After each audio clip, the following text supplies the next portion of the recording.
Welcome back. So now we want to go into kind of the networking constructs of ACI, and we're not necessarily in this module going to be talking about how the forwarding works. We're going to hit that up in a different video, but more the couple items, like once we get in and start really doing some of the configuration within the APIC GUI, what are the first couple of things that we actually create?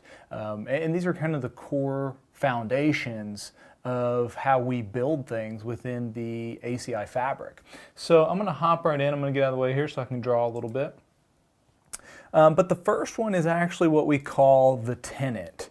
And the tenant is really nothing more than what we call a logical unit for management purposes. And I kind of compare a tenant to what we all kind of know and love if you guys are UCS gurus. But within UCS, we have these things called orgs, and then within orgs we have we kind of wrap organizations within these things called locales. So this is kind of what I use as my comparison for an ACI tenant, again, and that's basically like something, a container, right? Something that we can put policy in. We can put some of our layer 3 out information in, some of our layer 2 out. We can provide, or have different administrators that can manage the resources and the policies within those individual tenants. We're going to learn as we come off these tenants, we have other things. For instance, we're going to talk next about these things called context, and then finally we're going to talk about these things called bridge domains. So all of those are actually contained within those individual tenants. Not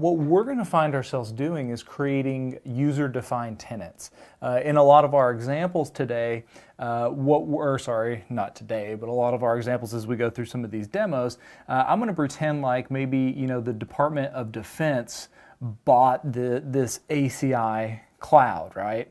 And within the DoD, basically, we're providing resources to all the different military units. So maybe one of our tenants is going to be the United States Army.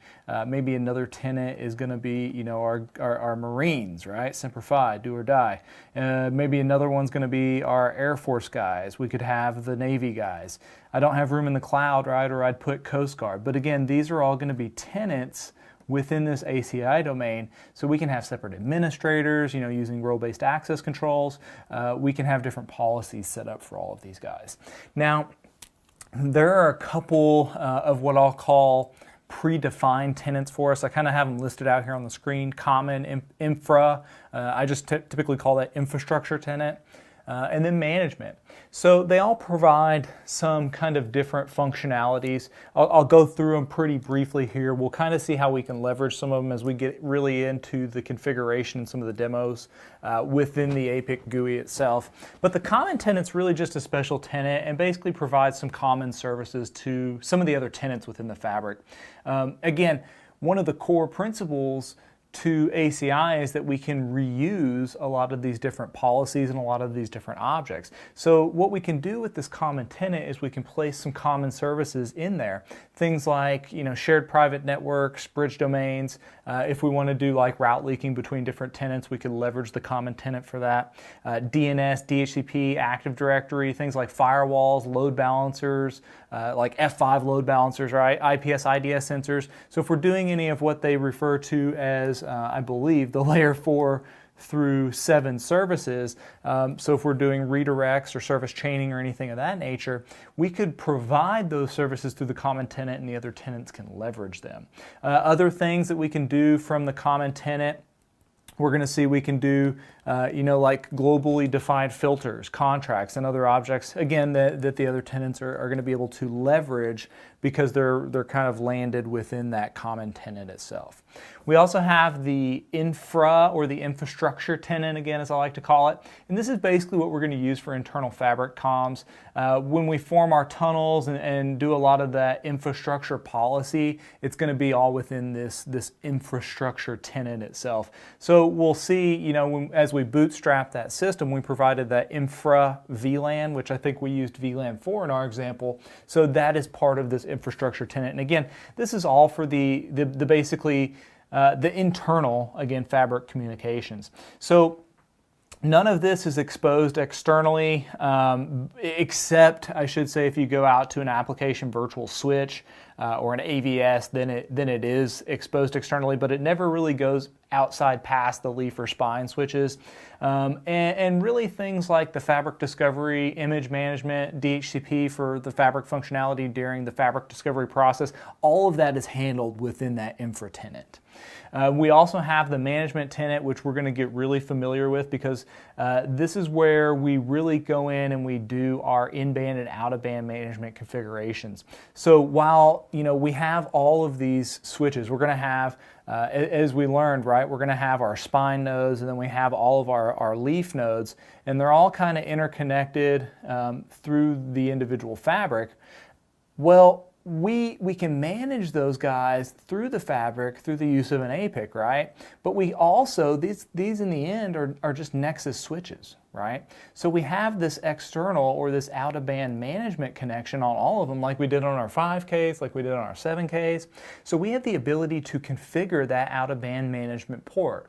Likewise, we can configure in-band, but I'll tell you again from experience, this out-of-band management is going to be used much, much more, because as we connect to things like our virtual machine managers for our VMM domains, we're going to be using either the inbound or out-of-band management connection. So during our demos, I'm going to definitely show you guys the out-of-band management configuration, show you guys how to set that up. A lot of that's been streamlined, but we'll go through all that. But know that all of that's done through the use of this management tenant.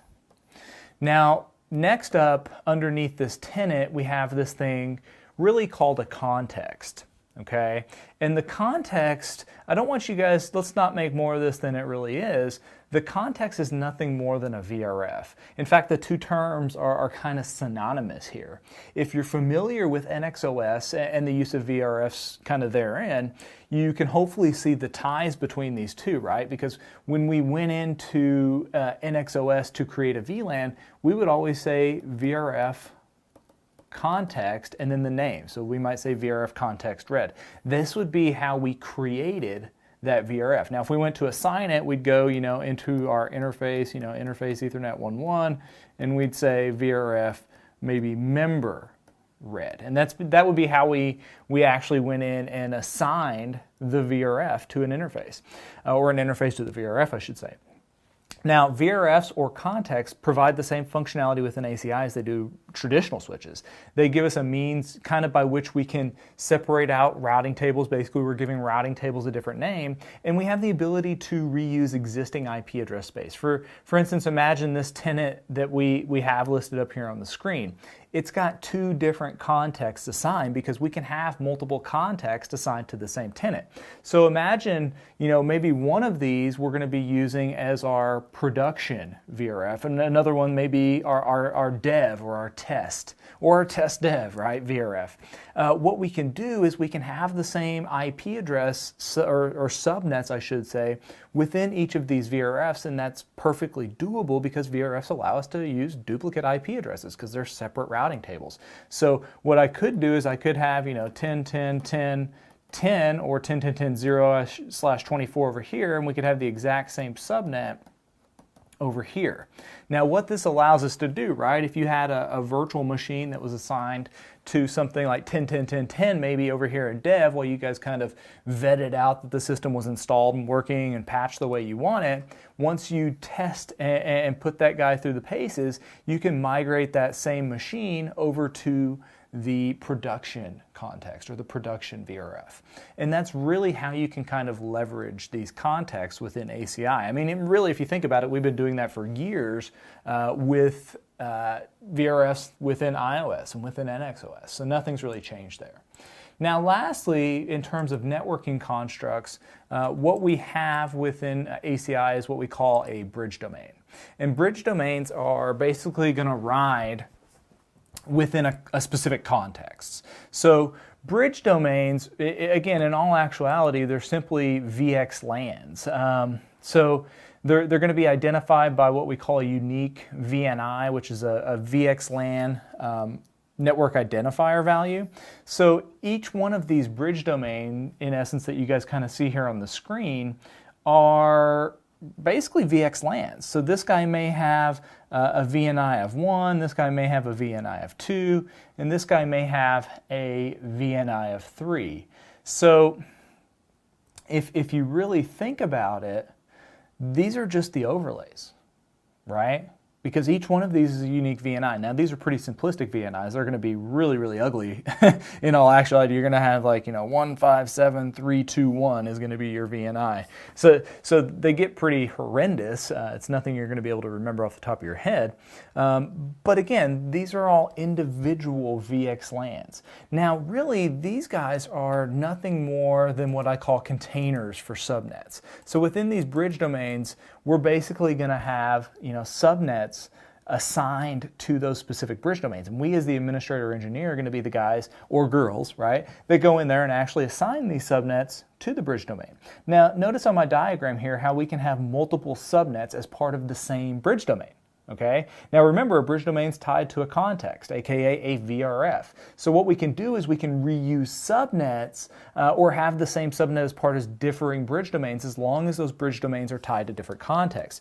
For instance, you can see here within this bridge domain, I have 10.10.10.0 and 11.11.11.0/24, and then I have the same subnets over here, but that's because they're in different contexts, right? We had our test dev context over here, and we had our prod or production context over here. So again, we can reuse subnets as long as those bridge domains are tied to different contexts. Make sense?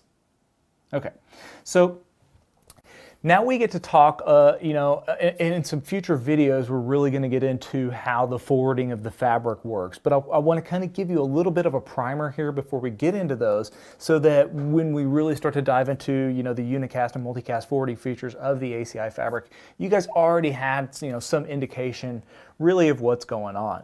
So within the fabric, everything is basically going to be host routes. Yeah, /32 based routing. Isn't that crazy? It's a mind meld. This allows for what ACI marketing technically dictates, and it's true, right? It allows for true mobility, as the host is really no longer dependent on the location of their subnet within the fabric. Okay, because in a traditional network, a lot of times, let's just kind of div out here. Let's say we have an aggregation layer, and then we have our server layer. Okay, so what happens a lot of times is that these guys are going to be dual home. These guys are going to go off to God knows where, right? But say off this switch we have VLAN 10 propagated, and VLAN 10 is propagated to 10.10.10.0/24, and then over here maybe we have our 11.11.11.0/24. So really any host that's within this subnet is dictated that it has to be off this server-based top-of-rack switch. Anything off this subnet is dictated it has to be off here, because basically we don't have those VLANs propagated between these two sets of server switches. Now, can we remediate that? Sure. Okay, we could, but it's going to be some manual intervention on our part. We're going to have to go in there, provision the VLAN, maybe provision spanning tree, provision some routing up at the aggregation layer. It really depends on how the network's laid out, but I think you guys get the point. We don't have this problem with VXLAN because we're using /32 based routing. Really, again, I'm going to kind of compare the way we forward within ACIs, the way that Lisp kind of works, is we're really decoupling the location from the identity. Okay, we don't care anymore. It's a /32 based route. We're using VXLAN basically as our overlay. Okay, now VXLAN within ACI, if you know bare bones VXLAN, if you looked at VXLAN kind of vanilla, VXLAN with EVPN, you'll see some similarities. They use VXLAN within ACI, but they use what's called like an extended header. So the header is a little bit different, but we do use IRB, or integrated routing and bridging semantics, within ACI as well, meaning that traffic within a specific bridge domain, aka within a specific VXLAN, is going to be bridged. Okay, if it's going between bridge domains, then traffic is going to be routed. Now, if you look at our example here, let me clear my screen off here because it's getting kind of ugly. If I had a host within 10.10.10.0/24 that wanted to talk to a host in 11.11.11.0/24, guess what, guys? Those aren't even going to have to be routed, okay? Because they're in the same bridge domain. They're in the same VXLAN overlay, okay? So again, remember we had VXLAN VNI identifiers, maybe 1, 2, and 3, keeping it simple, stupid, right? So if we wanted to get traffic between two hosts on these two subnets, that traffic doesn't have to be routed across this fabric. It's simply going to be bridged within this VXLAN. Okay. Now, if 10.10.10, let me erase this. If 10.10.10.0 wanted to talk, maybe to 192.168.2.0, then it would have to be routed, again, because now we're going in between different VNIs within the fabric. So now we have to go from VXLAN 1 over here to VXLAN 2 in order for that communication to kind of occur. So in that specific case, yes, then we're going to be using the routing part of the IRB functionality, and that VXLAN to VXLAN routing is going to have to occur at the leaf switch. Okay?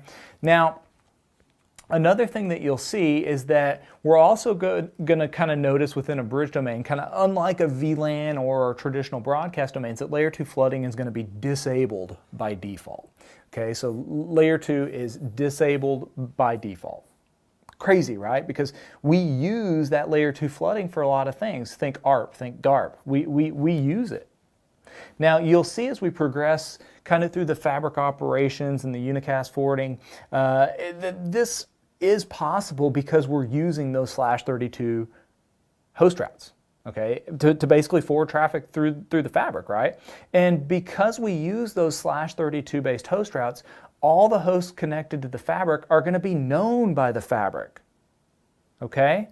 So anything connected up to the fabric is going to be known by the fabric. And again, it's kind of lispy because if we have a leaf switch up here, let's call this guy leaf 1, and let's say we come over here and we hook up a server, and that server is 10, 10, 10, 10. Okay, as soon as we see that traffic is coming in from this guy, okay, from his IP address / MAC address, he is now going to be associated with the VXLAN tunnel endpoint address on this leaf node. This leaf node is going to go out and he's going to notify the spine switches, hey, I've got 10, 10, 10, 10, go ahead and bind him to my VTEP. So when someone comes in, again, if we have leaf 2 over here, if someone comes into leaf 2 and say we have 10, 10, made it ugly there, 11, and they come in and send an ARP for 10, 10, 10, 10, guess what? All this guy has to do is query the spine switches. They know that 10, 10, 10, 10 is bound to this specific VTEP, so we no longer have to flood that ARP request. It can be unicast directly over to this leaf switch. So again, we no longer have to flood that layer 2 traffic. Now, we do have the ability to enable flooding within a given bridge domain if necessary, which is useful in some scenarios to propagate ARP or DHCP functionality off to, say, a classical Ethernet domain. So it is completely possible to turn it back on, but we do that on a bridge domain by bridge domain basis.